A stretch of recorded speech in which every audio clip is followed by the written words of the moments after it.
함께 인사하겠습니다. 샬롬. 샬롬. 승리하세요.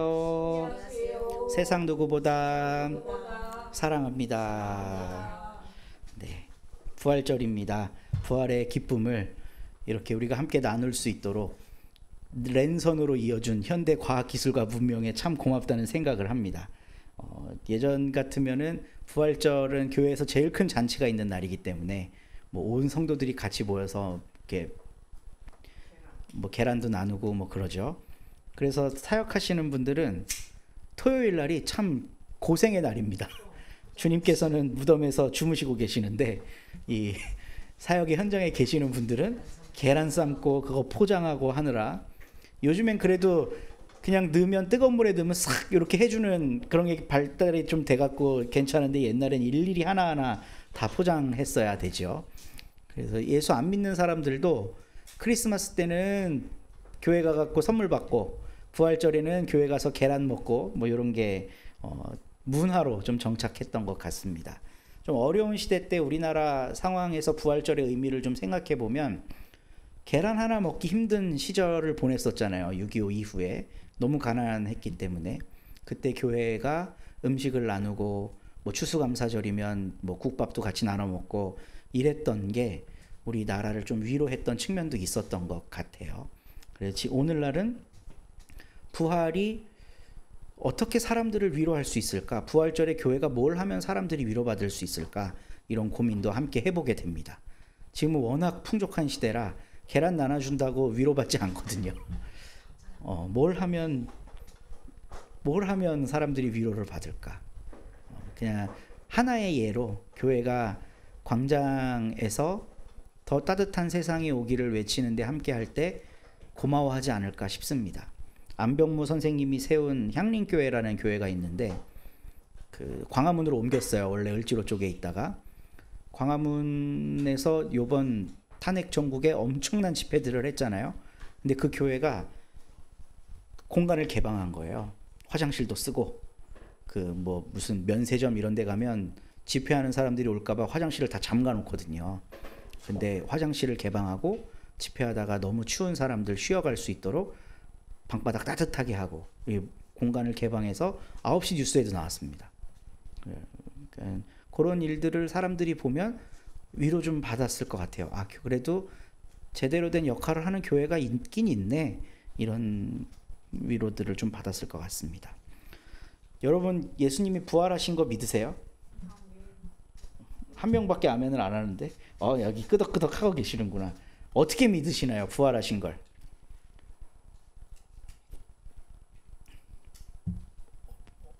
마이크 켜고 말씀하셔도 됩니다. 예수님이 부활했다, 이걸 어떻게 믿으세요? 이렇게 신천지한테 다 넘어가겠는데 우리? 예수님의 부활을 우리는 어떻게 믿고 있나요? 그냥? 만약에 부활이 없다면 우리가 기독교가 존재할 이유가 없지 않을까요? 그럼 왜 부활이 있는데 부활이 왜 기독교의 존재와 연관이 있을까요?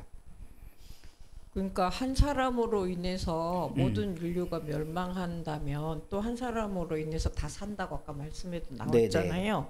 고린도서에 그 나오죠. 역할을 예수님이 하셨기 때문에 예수님의 부활이 우리를 구원으로 이끄니까. 근데 우리가 구원할 때 네. 예수님의 죽음이 희생의 제물이 돼서 우리의 죄를 용서한다고 배우죠. 그러면 예수님 십자가에 달려 죽으신 게 모든 인류의 죄를 속량하는 어떤 하나님께 드리는 제사였단 말이에요. 바울이 해석한 바에 따르면. 그러면 그걸로 우리의 죄는 끝났잖아. 그럼 구원받잖아요. 그럼 부활이 왜 필요 있을까요?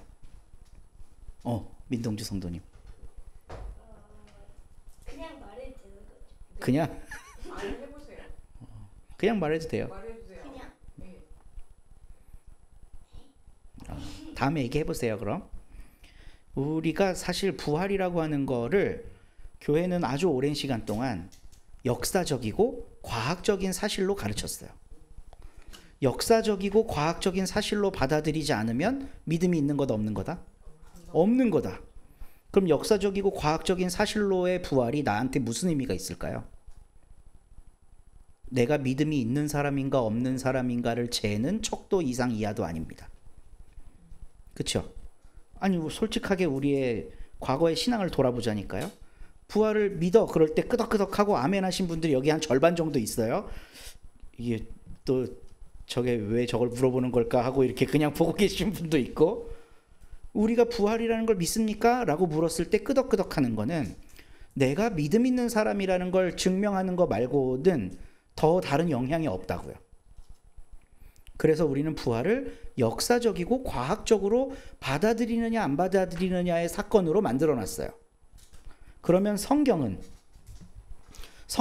역사적이고 과학적인 방식으로 예수의 부활을 이해했을까요? 신약 성경은 전혀 그렇지가 않습니다. 역사적이고 과학적인 거는 아예 성경 기자들의 관심의 대상이 아니었어요. 이 일이 진짜 일어났는데 하고 일기를 쓰듯이 이 사실을 내가 한겨레 신문이든 조선일보든 보도해야지 하고 보도하려고 하는 저널리즘도 없었고, 그런 객관적인 사실화하려고 하는 마음으로 이걸 쓴 사람들은 아무도 없다는 거예요. 예수의 부활은 신학입니다. 신학. 성경 기자들의 신학으로 기록한 거예요. 특히 바울의 부활 이해가 더 그렇습니다. 근데 신학으로 바울은 부활을 이해했는데 이게 역사 현실 속에서는 어떻게 기능하냐 하면, 죄송해요 어려운 말 자꾸 써갖고, 정치로 기능합니다. 정치. 신학으로 썼는데 바울은 신학자예요. 원래 유대교 신학자잖아요. 유대교 신학자라 자기가 옳다고 생각하는 바를 배웠단 말이죠. 근데 예수라고 하는 한 현상을 바라보고 회심을 한 거예요.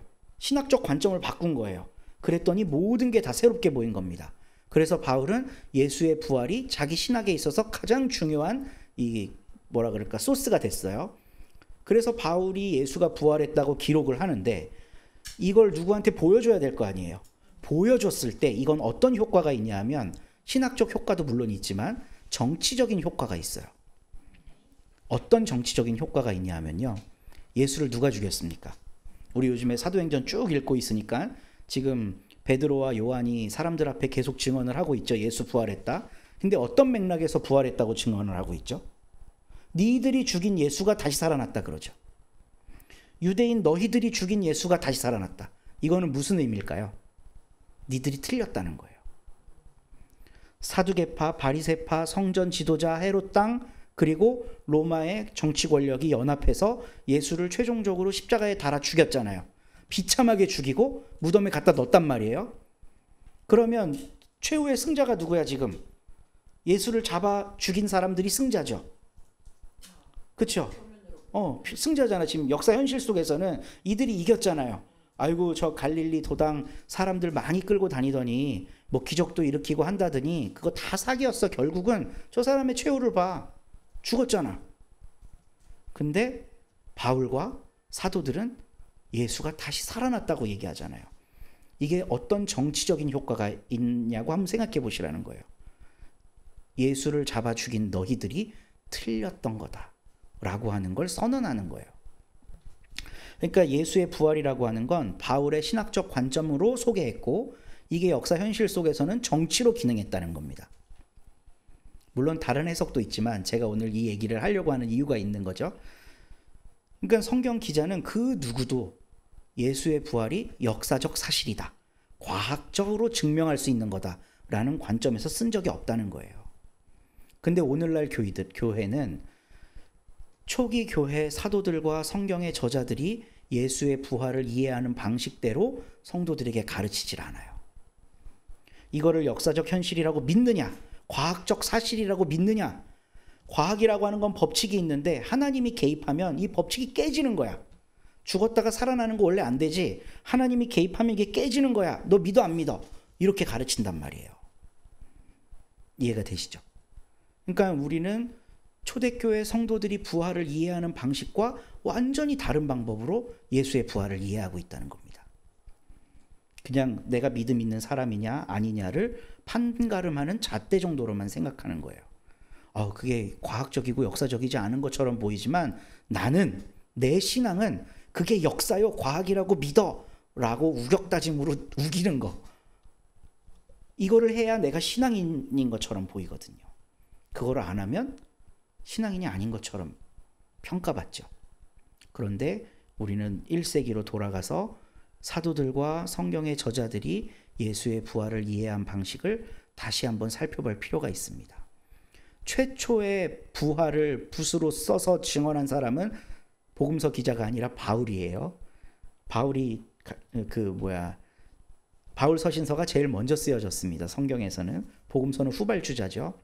그러니까 사도들이 뭐라고 했다 하는 것도 다 뒤에 써져 있는 거예요. 그러니까 최초로 인류 역사상 최초로 예수의 부활을 이야기한 사람은 바울입니다. 그러니까 물론 막달라 마리아도 얘기했을 거고 12 사도들도 얘기했겠지만 공식적으로 대중에게 글로 남긴 사람은 바울이 최초라는 거죠. 그러니까 이 바울이 이해한 예수의 부활은 신학적이었고, 이 사람이 신학으로 이해한 예수 부활의 메시지는 현실 세계에서는 정치로 기능했다. 바울이 왜 죽었을까요? 왜 사형당했을까요? 목이 잘려 죽었다고 전해지죠. 정치활동하니까 죽은 거예요. 로마의 판결이 틀렸다고 말하는 거거든요. 예수가 다시 살아나심으로 당신들 로마 법정 사형 판결 이거 무효야. 그거 틀린 거야 너네들이. 이거를 얘기하니까 로마 입장에서는 어떻게 해야 돼? 죽여야죠. 그럼 바울은 죽고 끝났나요? 바울도 저의 믿음은 예수와 똑같이 부활했습니다. 예수와 똑같이 바울의 메시지를 통해, 그의 가르침을 통해 바울의 제자들이 그의 기록물들을 수집하고 후세에 알리고 부활하신 예수가 옳다는 것을 증언하잖아요. 바울의 사상도 계속해서 여기까지 이어져 내려오고 있는 거죠. 그러니까 우리가 부활을 믿는다는 건 예수의 오름에 우리의 시선을 교정하는 겁니다. 이 세상이 이게 옳다고 얘기하는데 아니야, 예수의 방식이 옳았어. 나는 그래서 예수의 부활이 옳다고 생각해. 그분은 지금 내 속에 살아서 지금도 역사하고 계셔. 그러니 내가 보는 시선은 세상이 보는 시선과 달라. 그 안에서 예수는 계속해서 부활하고 계신 거죠. 우리 사도신경 대신에 서로 공동체 신앙 고백을 하잖아요. 거기에 이런 구절이 있어요. 예수가 옳다고 믿은 사람들 속에서 부활하심을 믿습니다. 예수의 오름을 사도들이 증언했습니다. 그 예수의 오름을 사도들이 증언했을 때 어떤 현상이 나타났는지 오늘 본문이 이야기하고 있어요. 우리 전경주 집사님 32절부터 33절 한번 읽어주시면 좋겠습니다. 많은 신도가 다 한마음과 한뜻이 되어서 아무도 자기 소유를 자기 것이라고 하지 않고 모든 것을 공동으로 사용하였다. 사도들은 큰 능력으로 주 예수의 부활을 증언하였고 사람들은 모두 큰 은혜를 받았다. 네, 성령 받고 예수의 부활을 믿은 사람들이 공동체가 된 다음에 가장 처음으로 소개하는 기사입니다. 그 공동체가 무슨 모양이었는지. 다 한 마음과 한 뜻이 되어 아무도 자기 소유를 자기 것이라고 하지 않고 모든 것을 공동으로 사용하였대요. 이 세상은 가진 자는 더 많이 갖고 못 가진 자는 못 갖죠.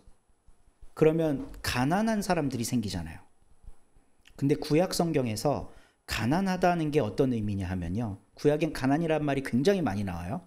뭐 돈이 없다, 뭐 권력이 없다. 물론 이런 것도 다 가난에 포함되지만 구약의 신학이 이야기하는 가난의 핵심은 더 이상 의지할 게 없는 사람을 의미합니다. 그렇잖아요. 돈이 많으면 뭘 의지할 수 있어? 돈에 의지할 수 있지. 내가 권력이 있어, 정치력이 있어. 그럼 거기에 의지할 수 있죠. 인간관계가 엄청나. 김건희급이야. 이러면 거기 의지를 하죠. 아니면 우리 가족이 나의 든든한 버팀목이야. 무엇을 해도 밀어주고 양관식 씨처럼 든든한 양관식 아세요? 우리 선생님들 양관식 씨처럼 언제든 수틀리면 빠꾸해. 아빠 여기 있을 테니까. 이런 든든한 버팀목이 있어요. 그러면 그 사람은 가난한 사람이 아닌 거예요. 근데 구약에서 가난하다는 건 벼랑 끝까지 몰려서 더 이상 기댈 곳이 없는 존재. 이게 이제 가난한 사람이거든요. 그럼 더 이상 기댈 곳이 없는 존재, 이제 뭐만 기대할 수 있습니까? 하나님만 기대할 수 있죠. 그러니까 하나님 이외에는 의지할 게 아무것도 없는 사람을 가난한 사람이라 그래요. 근데 이 초대교회가 얼마나 재미냐 하면요. 모든 신도가 한마음 한뜻이 되어서 유무상통하죠. 그리고 그러는 과정 중에 사도들이 부활을 증언해요. 여러분, 당신들이 지금 이렇게 살아가는 게 부활하신 예수님의 뜻입니다. 이 세상은 더 많이 가진 사람, 덜 가진 사람 나뉘어서 가진 자가 못 가진 자를 지배하고 억누르지만 예수의 오름은 지금 여러분들의 평등한 공동생활 안에서 지금 부활의 능력이 나타나고 있는 겁니다. 그러니까 사람들이 유무상통하면서 큰 은혜를 받는 거예요. 우리 다음 구절 이수진 집사님 읽어주세요. 그들 가운데는 가난한 사람이 한 사람도 없었다. 땅이나 집을 가진 사람들은 그것을 팔아서 그 판 돈을 가져다가 사도들의 발 앞에 놓았고 사도들은 각 사람에게 필요에 따라 나누어 주었다. 네, 제가 아까 가난에 대해서 이야기를 드렸잖아요. 이 초대교회 공동체에는 가난한 사람이 없었다는 거예요. 이게 무슨 의미일까요? 지금 구약에서 가난하다는 건 하나님 말고는 의지할 게 없는 사람들이라 그랬죠. 근데 지금 초대교회 공동체 안에 가난한 사람이 없었다는 건 이제 조금 이제 제가 과격한 얘기를 합니다. 하나님 필요 없는 거예요. 하나님 없이도 마치 하나님이 계신 것처럼 살아가는 공동체가 됐다는 거예요. 가난한 사람은 의지할 게 없어서 이제 하나님만 의지해. 뭐 일제강점기나 뭐 이럴 때 자식이 징용에 끌려가잖아요. 그러면 그 엄마가 해결할 수 있는 능력이 없죠. 그럼 어떻게 해요? 고목나무 아래 가서 비는 거예요. 천지신명님, 우리 아들 좀 잘 보살펴 주세요. 그 엄마가 할 수 있는 건 그거밖에 없는 겁니다. 아니 뭐 어디 관청에 가갖고 내 아들 내놔 할 거야.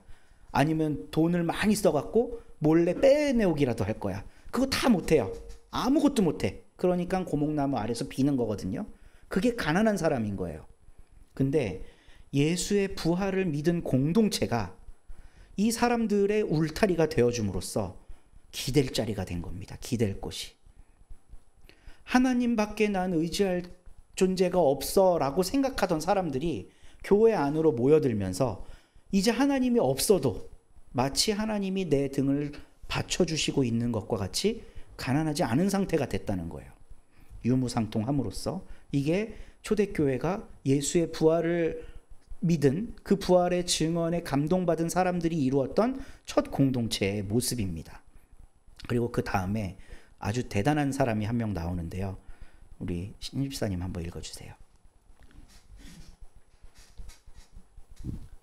키프로스 태생으로 레위 사람이요 사도들에게서 바나바 곧 위로의 아들이라는 뜻의 별명을 받은 요셉이 자기가 가지고 있는 밭을 팔아서 그 돈을 가져다가 사도들의 발 앞에 놓았다. 네, 우리는 참 재밌는 게 바나바가 사람 이름인 줄 알잖아요. 바나바는 별명입니다. 바나바의 본명은 요셉이에요.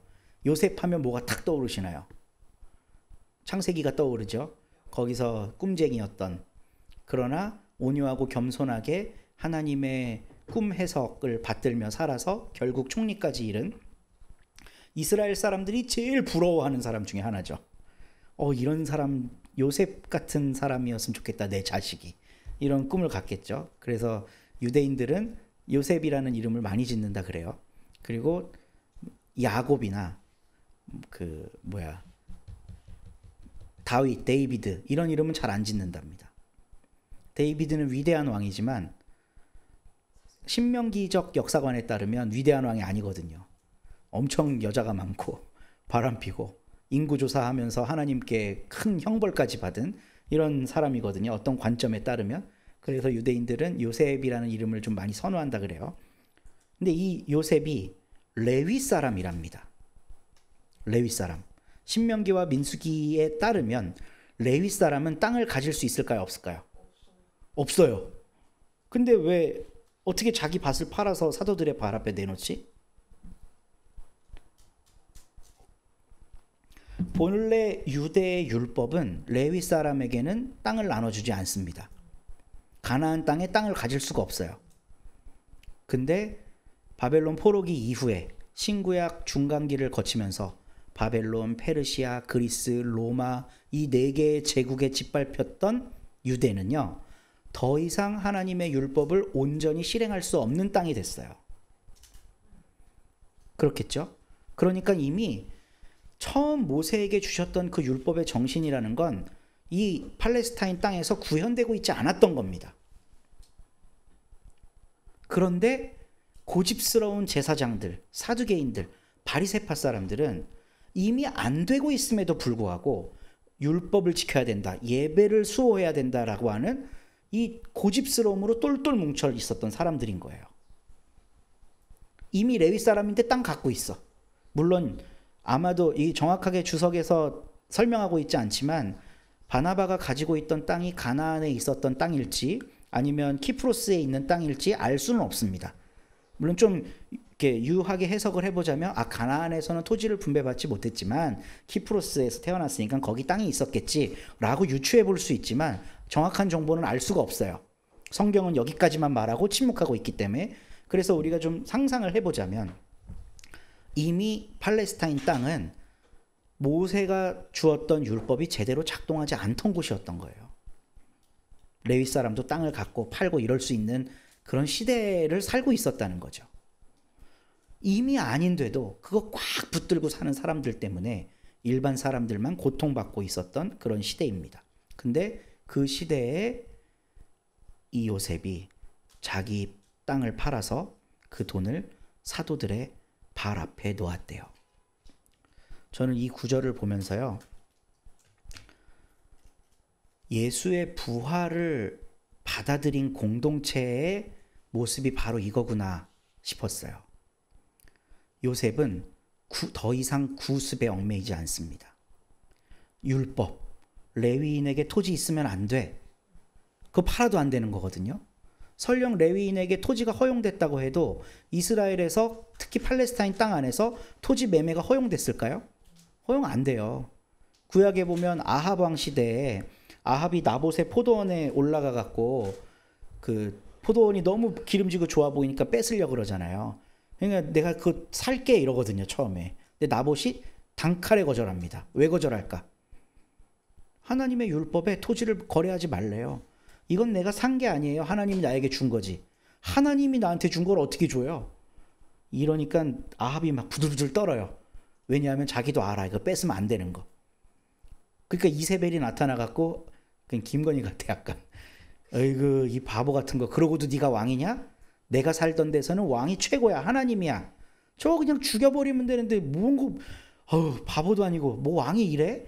이러고 이세벨이 죽여요.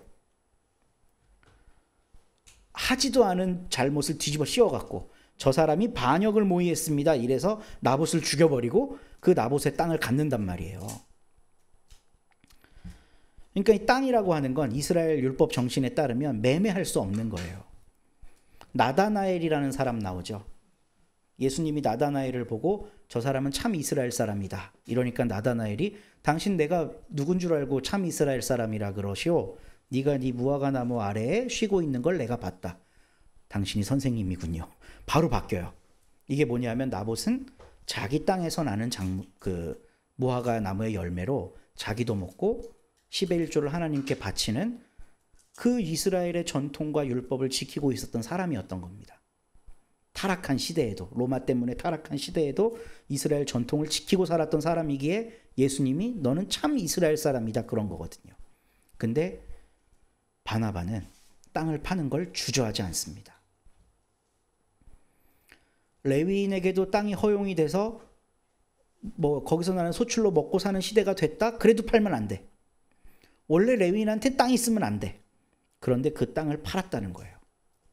그래서 신도들의 공동 생활을 위해 가난한 사람이 한 사람도 없게 만드는 그 공동체를 이루는데 이거를 사용하고 있다는 겁니다. 과거의 율법, 이 사람은 레위 사람이잖아요. 레위 사람은 성전을 위해서 봉사만 해야 되거든요. 근데 이제 성전이 아닌 예수의 부활을 믿는 사람들의 공동체를 위해 삶을 헌신하기 시작해요. 율법에 역행하는 거죠. 이게 새 성전이고 이게 새 공동체고 이게 새 민족이다 라고 하는 이 마음에 과거에 자기를 구속하고 있던 모든 율법들로부터 자유로워집니다. 사도들의 부활 선언은 이런 공동체를 만들어냈어요. 그러니까 오늘날 교회 공동체가 이런 공동체를 향한 지향점은 전혀 없이 너는 예수의 부활을 역사적으로 믿냐 안 믿냐를 신앙의 척도로 따져 묻는 거, 이거는 교회의 본질과 아무 상관없는 겁니다. 구약 성경에서 가나는 하나님 이외에 기댈 곳이 없는 성도들을 의미했다고 아까 이야기 나눴죠. 그런데 교회 공동체는 이 하나님을 대신했습니다.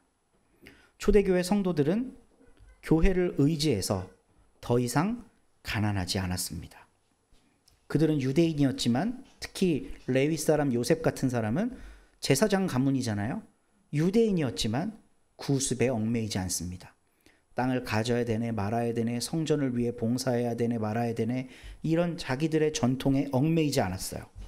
부활하신 예수를 중심으로 꾸린 공동체가 곧 하나님 나라라고 하는 이 믿음을 갖고 예전에 자기 존재를 규정해 주었던 그 모든 것들을 다 버리고 예수 공동체로 투신하게 됩니다. 이게 사도들이 전한 부활 메시지를 통해 생겨난 교회의 모습이라는 거예요. 오늘날 우리들의 교회에도 이런 모습이 있을까? 조각조각 있죠. 근데 거의 분명한 건 이걸 지향점으로 하고 있지 않다는 겁니다.